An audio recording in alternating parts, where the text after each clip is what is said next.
कुछ दिनों में आलिया भट्ट की नई फिल्म रिलीज होने वाली है और हमने सोचा क्यों ना हम भी आप लोगों के साथ अपने कुछ ख्याल फिल्म ट्रेलर के बारे में शेयर कर लें। वैसे तो बहुत लोग इसके बारे में अपनी राय दे चुके हैं and we are late again, लेकिन हर किसी की सोच अलग होती है और शायद आपको हमारी सोच भी दूसरों से कुछ अलग ही लगे। मूवी का नाम गंगूबाई काठियावाड़ी है, जो कि एक बायोग्राफिकल क्राइम ड्रामा है। And according to Vogue India, it is loosely based on the life of Gangubai Harjivan Das, a brothel worker, जिसका 1960s के मुंबई में बहुत इन्फ्लुएंस रहा था। गंगूबाई की कहानी हुसैन ज़ैदी ने अपनी एक बुक में डॉक्यूमेंट की है और स्क्रीन प्ले भी संजय लीला भंसाली ने उस बुक के मुताबिक लिखी है। जिनको नहीं पता, हुसैन ज़ैदी एक लेखक और पत्रकार हैं जिसने मुंबई माफिया के बारे में बहुत रिसर्च की हुई है।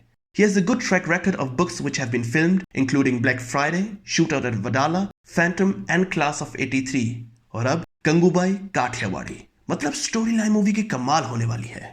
There are several reasons why to watch Gangubai Kathiawadi. Trailer देखते हुए तो नहीं नजर आता, लेकिन as always, this Sanjay Leela Bhansali movie also has a heavily talented cast like Seema Pahwa, Jim Sarbh, Ajay Devgan as Kareem Lala, and Vijay Raj in his first transgender role। Gym SERB को तो हमने संजय लीला भंसाली की लास्ट मूवी पद्मावत में villain के दोस्त के role में देखा हुआ है और अजय देवगन ने भी संजय लीला भंसाली के साथ काम किया हुआ है अबाउट 23 years ago इन हम दिल दे चुके सनम। लेकिन सीमा पाहवा और विजय राज के लिए पहली बार है to work with Sanjay Leela Bhansali. वैसे तो और भी टैलेंट्स मौजूद हैं, लेकिन हम इन्हीं से मुतासिर हो गए हैं। And another reason for us to watch is of course Sanjay Leela Bhansali. हमें पता है कि कुछ लोग उन्हें ओवररेटेड मानते हैं, हो सकता है, लेकिन till now he actually never disappointed with his movies. Okay, सावरिया को कुछ देर के लिए आप भूल ही जाएं, और अगर डिसअपॉइंट हो भी जाएं प्लॉट या फिर लीड एक्ट्रेस से, तो फिर भी उनका प्रोडक्शन डिजाइन हमेशा ओवर द टॉप ही होता है और हमारी इन फिल्मी आंखों को सुकून दे देता है। आलिया भट्ट इस मूवी की लीड रोल कर रही हैं। The interesting part is that Alia को ऐसे रोल प्ले करते हुए हमने आज तक नहीं देखा। अगर आप आलिया की पिछली मूवीज को देखेंगे तो जल्द ही पता लग जाता है कि उसने अभी तक कुछ ऐसी मैच्योर लेडी रोल नहीं की, बल्कि ज्यादातर गर्लफ्रेंड या young tin and young wife वाली रोल्स की हैं। But this doesn't mean that she's a bad actress. I mean, look at her performance in Urta Punjab and you will find a very skilled actor in there. Or the Moonput Safina Firdausi from Gully Boy. लेकिन फिर भी इन सब roles में वो एक youngster खेल रही होती हैं and not a gangster who has the entire Mumbai city under a wings. Trailer के मुताबिक तो वो एक गैंगस्टर की तरह लग रही हैं और डायलॉग डिलीवरी भी एक गैंगस्टर की तरह कर रही हैं। नमस्ते। लेकिन it's just a trailer and trailers always shows the best side of the movie.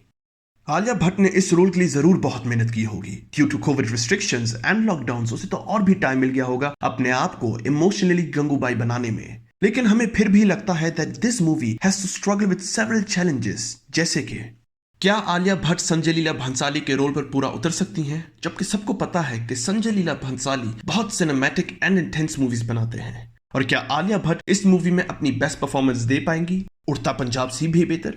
क्योंकि कुछ लोगों का यह मानना है कि due to her sweet face वो इस रोल के लिए शायद फिट नहीं हो रही। Maybe other actresses like Radhika Apte, Vidya Balan और Priyanka Chopra could have been a better choice।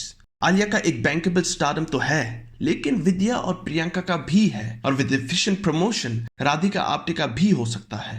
But maybe the reason could be that Alia will be playing a younger Gangubai and only the trailer is showing an elderly makeup Alia Bhatt। लेकिन इन चीजों के अलावा भी आलिया के लिए ये movie आसान नहीं होने वाली, क्योंकि besides her it has a talented cast और एक विजय राज आसानी से आलिया को अपनी एक्टिंग के साथ ओवरशैडो कर सकता है। लाइक सुप्रिया पाठक ओवरशैडोड दीपिका इन रामलीला और हाउ नवाजुद्दीन सिद्दीकी ओवरशैडोड वरुण धवन इन बदलापुर। क्या वो पहली फिल्में जो कि तवाइफों के बारे में हैं बॉक्स ऑफिस में चली हैं? I mean, इससे पहले भी बहुत सी ऐसी themed मूवीज निकल चुकी हैं, लाइक चमेली with Kareena Kapoor, Chandni bar with Tabu, या विद्या बालन's द डर्टी पिक्चर एंड बेगम जान। Begum Jaan was not a hit, but that could have been a signal to show that maybe the movie market is saturated with movies about prostitutes and gangsters। चमेली तो करीना कपूर के लिए एक turning point था उसकी career में, and maybe for Alia it will be too. लेकिन इसका मतलब ये भी है कि ना तो सिर्फ आलिया को अपने कोस्टार से ओवरशैडो नहीं होना, बल्कि इन सब पुरानी फिल्मों से भी ज्यादा बढ़िया परफॉर्मेंस देनी होगी। क्या संजय लीला भंसाली एक और फ्लॉप फिल्म तो नहीं रिलीज करने वाले? ये डर तो वैसे हर डायरेक्टर को रहता है, स्पेशली उनको जो बिग बजट मूवीज बनाते हैं, क्योंकि सावरिया भी तो लूजली अबाउट प्रोस्टिट्यूट्स थी and we all know that film was a disaster. लेकिन इसके अलावा he is working with lead actress he has never work before, जिसको नेपोटिज्म के लिए हेट्रेड मिलता रहता है और जिसने कभी बिग बजट मूवीज अकेले अपने कंधों पर नहीं उठाई, बल्कि हमेशा दूसरों को एक्टर्स के साथ। कहते तो हैं कि संजय लीला भंसाली सबके अंदर से पावर परफॉर्मर निकाल देते हैं, like he did with Aishwarya, Deepika, Ranveer, Shahrukh Khan, but what about Sonam? और क्या इसके अलावा भी कोई चैलेंज आप लोगों को नजर आ रहा है तो फिर कमेंट सेक्शन में बता देना।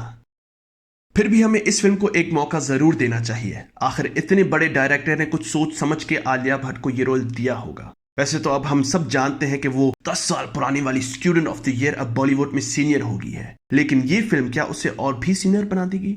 Let's wait and see. With this in mind, don't forget to like and subscribe. See you next time with Thrilled.